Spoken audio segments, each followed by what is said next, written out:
जय हिंद दोस्तों। आज है 15 अगस्त 2026। तो आप सभी को स्टडी कर की तरफ से स्वतंत्रता दिवस की हार्दिक शुभकामनाएं। तो चलिए दोस्तों, इस लेक्चर की शुरुआत करते हैं। देखते हैं डेली करेंट अफेयर्स को। तो पहला और इम्पॉर्टेंट क्वेश्चन है आज का, 2026 में भारत कौन सा स्वतंत्रता दिवस मना रहा है? आंसर हो जाएगा 80वां। तो 2026 में भारत अपना 80वां स्वतंत्रता दिवस मना रहा है।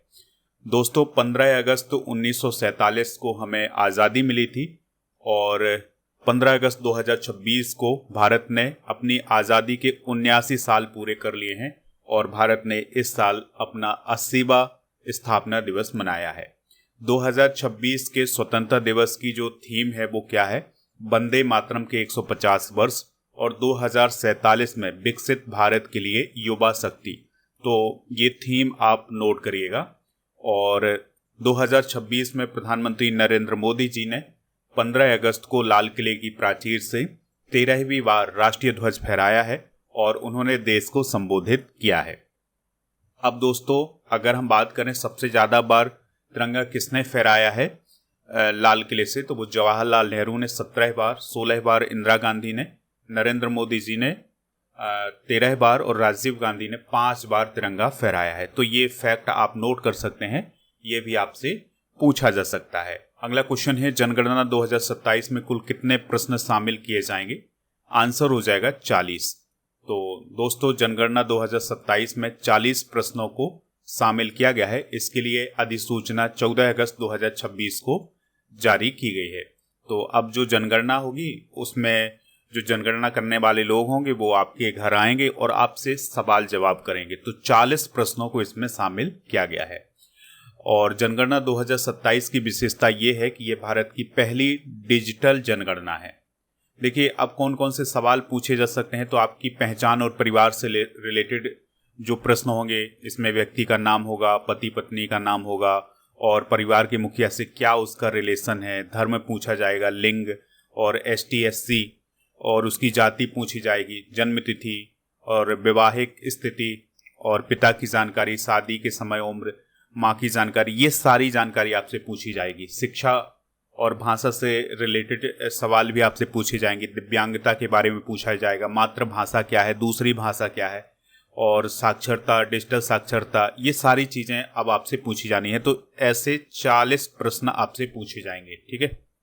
रोजगार से संबंधित प्रश्न भी आपसे पूछे जाएंगे, जैसे आपका व्यवसाय क्या है, उद्योग व्यापार या सेवा का प्रकार क्या है, काम की जगह क्या है, कहाँ पर आप काम करते हैं, ये सारी चीज़ें पूछी जानी हैं। जन्म और माइग्रेशन से रिलेटेड क्वेश्चन क्या होंगे? तो इसमें जन्म स्थान, वर्तमान में जीवित बच्चों की संख्या, माइग्रेशन का कारण और स्थायी निवास का पता, ये सारी चीज़ें आपसे पूछी जाएंगी। इसके अलावा कुछ और इम्पोर्टेंट जानकारी है वो आपको पता होनी चाहिए। जैसे इसमें जोड़ा गया है कि कोविड-19 वैक्सीनेशन की जगह क्या है, यानी कि आपने कोविड-19 की जो वैक्सीन है वो कहाँ लगवाई है, और कुल बैंक अकाउंट कितने हैं, मोबाइल नंबर क्या है, आधार नंबर क्या है, वोटर ID क्या है, पासपोर्ट नंबर क्या है, ड्राइविंग लाइसेंस उपलब्ध है या नहीं, ये सारी जानकारी जो है वो आपसे पूछी जानी है। तो जनगणना 2027 से रिलेटेड कुछ इंपॉर्टेंट फैक्ट हम डिस्कस करते हैं। तो 2027 की जनगणना के लिए जो अधिसूचना है ये 16 जून 2025 को जारी की गई थी। आजकल ऐसे क्वेश्चन भी पूछे जा रहे हैं, तो इनको आप नोट जरूर करिएगा कि अधिसूचना कब जारी की गई थी। तो पूछा जा सकता है एग्जाम में, तो आपको बताना है 16 जून 2025 को इसकी अधिसूचना जारी की गई थी। यह 16वीं जनगणना है भारत की और स्वतंत्रता के बाद 8वीं जनगणना है। इसका जो आधिकारिक नारा है वो जन कल्याण के लिए जनगणना और हमारी जनगणना हमारा विकास। और ये किसकी देखरेख में जनगणना हो रही है? तो भारत के रजिस्ट्रार जनरल और जनगणना आयुक्त मृत्युंजय कुमार नारायण की देखरेख में हो रही है। जनगणना 2027 के चरणों की बात करें तो पहला चरण जो हुआ है वो हाउस लिस्टिंग और हाउसिंग सेंसस हुई है, यानी कि इसमें आपके घरों की जानकारी ली गई है और इसकी शुरुआत 1 अप्रैल 2026 से हुई थी। दूसरा चरण अब शुरू होने जा रहा है 17 अगस्त 2026 से, लेकिन 17 अगस्त 2026 से ये लद्दाख, जम्मू कश्मीर, उत्तराखंड, हिमाचल प्रदेश और जहाँ पर बर्फ गिरती है, ऐसे क्षेत्रों में जनगणना का दूसरा चरण 17 अगस्त से ही शुरू हो जाएगा, क्योंकि जब ठंडी आएगी तो यहाँ पर बर्फ होगी, तो यहाँ पर उस समय तो जनगणना की नहीं जा सकती है, बहुत दिक्कतें आएंगी, तो इसको अभी किया जा रहा है। ठीक है, और बाकी पूरे देश में ये फरवरी 2027 से शुरू होगी। इसके अलावा दोस्तों जनगणना 2027 में जाति की भी गिनती की जानी है, तो 1931 के बाद पहली बार ये जाति आधारित जनगणना हो रही है। जनगणना 2027 के ब्रांड एम्बेसडर कौन है? सुदर्शन पटनायक। और इसका शुभंकर क्या है? प्रगति, जो कि एक महिला है, और विकास, जो कि एक पुरुष है। अगला क्वेश्चन है, रेलवे बोर्ड ने हाल ही में कितनी नई अमृत भारत एक्सप्रेस ट्रेनों को मंजूरी दी है? आंसर हो जाएगा 7।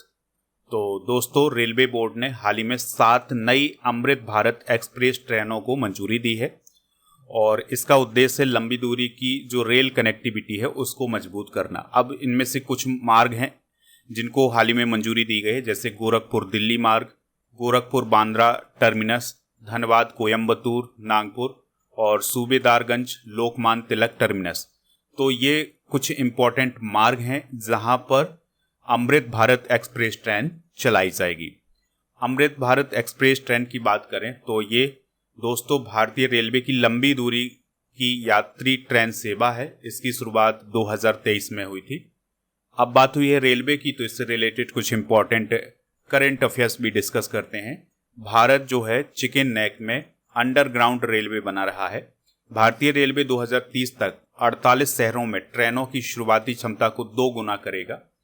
दक्षिण मध्य रेलवे ने डोर स्टेप फ्रेट बुकिंग के लिए स्मार्ट रेल पार्सल ऐप हाल ही में लॉन्च किया है।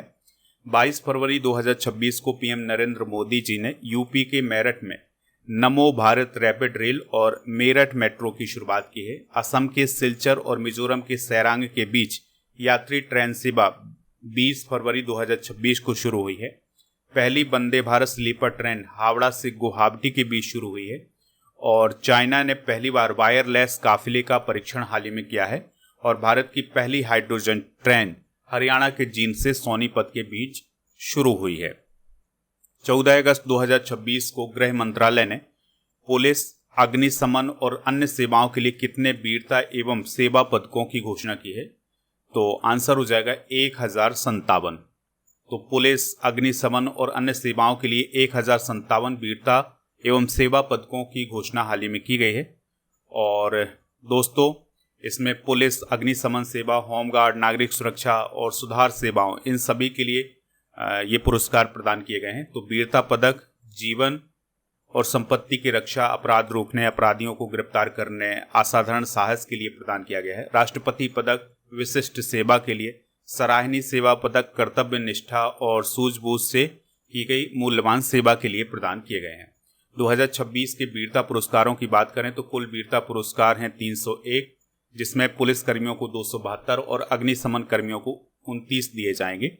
और राज्यवार महत्वपूर्ण तथ्यों की बात करें तो छत्तीसगढ़ में सबसे ज़्यादा वीरता पुरस्कार प्रदान किए गए हैं, यानी छत्तीसगढ़ पुलिस को 141 वीरता पदक मिले हैं। जम्मू कश्मीर पुलिस को 38 और तेलंगाना पुलिस को 15 वीरता पुरस्कार मिले हैं। अगला क्वेश्चन है, पारीक्षा बियर किस राज्य में स्थित है जिसे हाल ही में विश्व विरासत सिंचाई संरचना का दर्जा दिया गया है?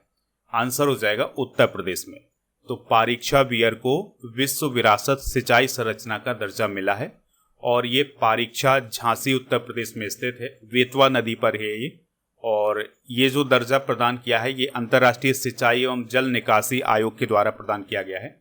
वियर क्या होता है? तो वियर किसी नदी पर या नहर में बनाई गई छोटी छोटी सी संरचनाएं होती हैं जिससे जल को नियंत्रित किया जाता है। जैसे कोई नदी है, इस प्रकार से बह रही है, लेकिन नदी में ही ऐसी छोटी छोटी सी संरचनाएं बना दी जाती हैं जिससे इस पानी की जो रफ्तार है वो कम हो जाएगी और फिर इस पानी का इस्तेमाल सिंचाई के लिए किया जाएगा। ठीक है, तो इसे बियर बोला जाता है। पारीक्षा बियर की प्रमुख विशेषताएं क्या हैं? तो इसका निर्माण शुरू हुआ था 1881 में, इसका निर्माण पूरा हुआ 1886 में, और इसकी जो आयु है वो लगभग 140 वर्ष है। इसकी जो लंबाई है वो 1174 मीटर है। इसकी ऊंचाई नदी तल से 16.8 मीटर है, और इसमें स्टील शटर हैं 318। पारीक्षा बियर बेतवा नहर प्रणाली के माध्यम से बुंदेलखंड के क्षेत्र में, यानी कि जो उत्तर प्रदेश का बुंदेलखंड क्षेत्र है जिसमें झांसी और उसके आसपास का जो क्षेत्र है, वहाँ पर सूखे की स्थिति में ये महत्वपूर्ण भूमिका निभाता है, वहाँ पर सिंचाई की सुविधा प्रदान करता है।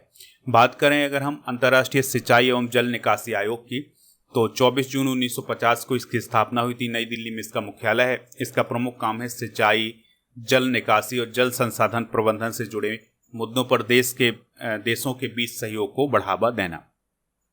अगला क्वेश्चन है, भारत ने राष्ट्रमंडल तलवारबाजी चैंपियनशिप 2026 में कुल कितने मेडल जीते हैं? तो भारत ने 35 मेडल जीते हैं। कितने मेडल दोस्तों? 35। अब पहला सवाल आपसे ये पूछा जा सकता है कि राष्ट्रमंडल तलवारबाजी चैंपियनशिप 2026 का आयोजन कहाँ हुआ था? तो इसका आयोजन लागोस, नाइजीरिया में हुआ था। अब इसमें राष्ट्रमंडल जुड़ा हुआ है, तो आपको ये नहीं समझना है कि कॉमनवेल्थ गेम्स, ये कॉमनवेल्थ गेम्स से अलग प्रतियोगिता है, ठीक है। कॉमनवेल्थ गेम्स हाल ही में कहाँ पर आयोजित किए गए थे? स्कॉटलैंड में। लेकिन कॉमनवेल्थ तलवारबाजी चैंपियनशिप 2026 का जो आयोजन है लागोस, नाइजीरिया में हुआ है 9 से 12 अगस्त के बीच में। भारत के लिए इसमें उपलब्धि ये रही है कि पहली बार भारत समग्र चैंपियन बना है और उसे विलिंगसन स्क्वाड ट्रॉफी भी मिली है। तो भारत ने कुल 35 मेडल जीते हैं, जिसमें 13 गोल्ड, 8 सिल्वर और 14 ब्रॉन्ज मेडल हैं। तनिका खत्री ने सीनियर महिला एपी व्यक्तिगत स्पर्धा में गोल्ड मेडल जीता है और वो ऐसा करने वाली पहली भारतीय फेंसर बनी है। यहाँ पर फेंसर का मतलब होता है तलवारबाज। भारतीय मूल के गौतम रंगराजन किस देश के प्रधानमंत्री के एक्सपर्ट एडवाइजर बने हैं? आंसर हो जाएगा यूनाइटेड किंगडम। तो यूनाइटेड किंगडम के एक्सपर्ट एडवाइजर बने हैं भारतीय मूल के गौतम रंगराजन, ठीक है। और दोस्तों उनकी भूमिका क्या होगी? तो ब्रिटिश सरकार की संरचना, उसकी कार्यप्रणाली, प्रशासनिक प्रक्रियाओं में सुधार के लिए वो सलाह देंगे। उन्होंने बीबीसी में लगभग 31 सालों तक काम भी किया हुआ है। क्वेश्चन है, भारत की पहली व्यावसायिक रूप से ब्रांडेड ट्रेन कौन सी बनी है? तो वो बनी है लखनऊ दिल्ली तेजस एक्सप्रेस, ठीक है। तो भारत की पहली ब्रांडेड ट्रेन बनी है लखनऊ दिल्ली तेजस एक्सप्रेस और इसमें जो ब्रांड है वो है स्प्राइट, ठीक है। तो दोस्तों इसमें क्या किया जा रहा है कि जो ब्रांडिंग है वो की जा रही है, तो स्प्राइट की ब्रांडिंग की जा रही है, यानी कि जो रेलवे में जितना भी सामान मिलेगा कुछ समय के लिए वो स्प्राइट, उसमें स्प्राइट का लोगो होगा और रेलवे के बाहर इस प्रकार से बड़े बड़े पोस्टर लगाए जाएंगे स्प्राइट के, ठीक है। तो जो ये स्प्राइट का ब्रांड है ये रेलवे को कुछ पैसा देगा और रेलवे उसकी ब्रांडिंग करेगा, ठीक है। लेकिन ये कुछ समय के लिए होगा और इसका असर यात्रियों पर नहीं पड़ेगा, यानी कि यात्रियों से कोई अतिरिक्त पैसा नहीं लिया जाएगा। बस इसका उद्देश्य है ब्रांडिंग करना और जो रेलवे है वो इससे कुछ कमाई करेगा। अगला क्वेश्चन है, इंडिया कोड पोर्टल को किसने पुनः लॉन्च किया है? आंसर हो जाएगा अर्जुन राम मेघवाल। तो दोस्तों इंडिया कोड पोर्टल को हाल ही में 13 अगस्त को लॉन्च किया गया है नई दिल्ली में और इसको लॉन्च किया था अर्जुन राम मेघवाल जी ने। तो ये हमारे देश के कानून मंत्री हैं, इनके द्वारा इसे हाल ही में लॉन्च किया गया था। इसका उद्देश्य ये है कि जो हमारे कानून हैं वो आसान भाषा में लोगों तक पहुंच सकें, ठीक है, और उनकी भाषा में पहुंच सकें।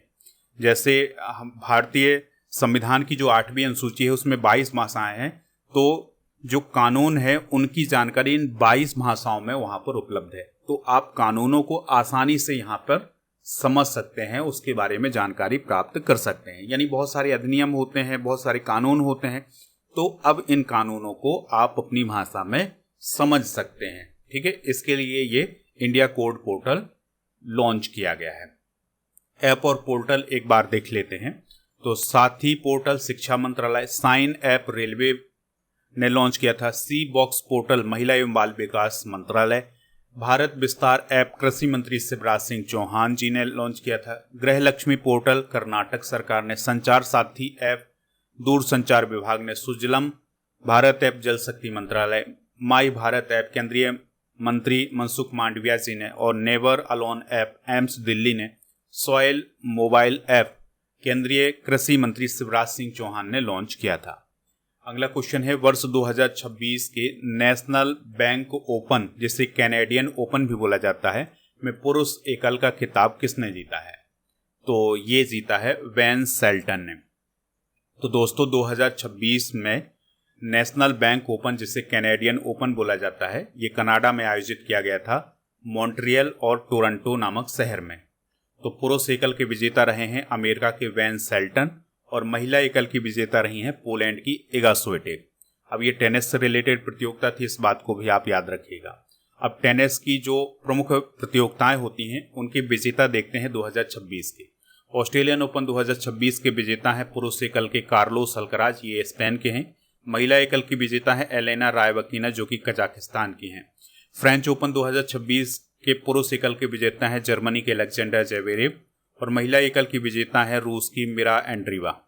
विंबलडन ओपन 2026 हाल ही में आयोजित हुआ था पिछले महीने, तो इसके पुरुष एकल के विजेता थे इटली के ज़ैनिक सिनर और महिला एकल की विजेता थी चेक गणराज्य की लिंडा नोस्कोवा। तो दोस्तों ये भी आप नोट कर लीजिएगा, यहाँ से भी क्वेश्चन बन सकते हैं। तो आप स्टडी करके ऐप को इंस्टॉल कर लें, वहाँ पर आपको बहुत सारी चीज़ें मिल जाएंगी, कोर्स, पीडीएफ, ये सारी चीज़ें आपको वहाँ पर मिलेंगी। तो इनको जाकर ज्वाइन कर लें। प्रीमियम कोर्स वाले ऑप्शन पर आपको बहुत सारे कॉम्बो पैक मिल जाएंगे, तो इन कॉम्बो पैक को भी जाकर के प्राप्त कर लें। टेस्ट सीरीज वाले ऑप्शन पर आपको टेस्ट सीरीज भी मिल जाएगी, टेस्ट मिल जाएगी। ई बुक वाले सेक्शन पर आपको ई बुक मिल जाएगी, जिसमें monthly current affairs, yearly current affairs, इन सभी की ई बुक हैं। चलिए कल के करेंट अफेयर्स को एक बार रिवाइज कर लेते हैं। एशिया की पहली रेगिस्तान थीम वाली ड्राइव थ्रू नाइट सफारी कहाँ स्थापित की जा रही है? जूना डीसा, बनासकांठा, गुजरात में। हंगरी के नए प्रेसिडेंट बने हैं एंड्रास बाका। डॉक्टर भूमा वीजी के संस्थान की कुलपति बनी है Atal Bihari Vajpayee institute of public service and innovation. AP Parameswaram का निधन हो गया है। वह किस क्षेत्र से संबंधित थे? तो वह भारतीय परमाणु वैज्ञानिक थे। भारत और नेपाल ने हाल ही में कितने समझौता ज्ञापनों पर हस्ताक्षर किए हैं? 8। रामनाथ कोविंद की आत्मकथा का नाम क्या है? Triumph of the Indian republic, my life my struggle. Tata Sons के चेयरमैन के पद से हाल ही में किसने इस्तीफा दिया है? एन चंद्रशेखरन। उदार शक्ति 2026 अभ्यास के इन देशों के बीच आयोजित किया गया है? भारत, मलेशिया। एफसीआरए संशोधन विधेयक 2026 को हाल ही में किस समिति के पास भेजा गया है? संयुक्त संसदीय समिति। गज गौरव पुरस्कार 2026 के प्राप्तकर्ता कौन है? तो जल्दापारा राष्ट्रीय उद्यान के 7 महावत।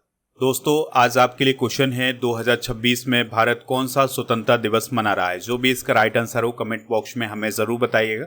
कल जो आपसे क्वेश्चन पूछा गया था उसका आंसर था एन चंद्रशेखरन, तो लगभग सभी लोगों ने इसका आंसर एन चंद्रशेखरन बताया हुआ है। और दोस्तों आप हमारे टेलीग्राम चैनल को ज्वाइन कर लें, जिसका नाम स्टडी कर ऑफिशियल है। इसके अलावा हमारी ई बुक प्राप्त कर सकते हैं जीके जीएस की, ये सारी ई बुक आपको ऐप पर मिल जाएंगी। और हमारे जितने भी सोशल मीडिया प्लेटफॉर्म हैं उन पर भी हमें फॉलो कर लीजिएगा।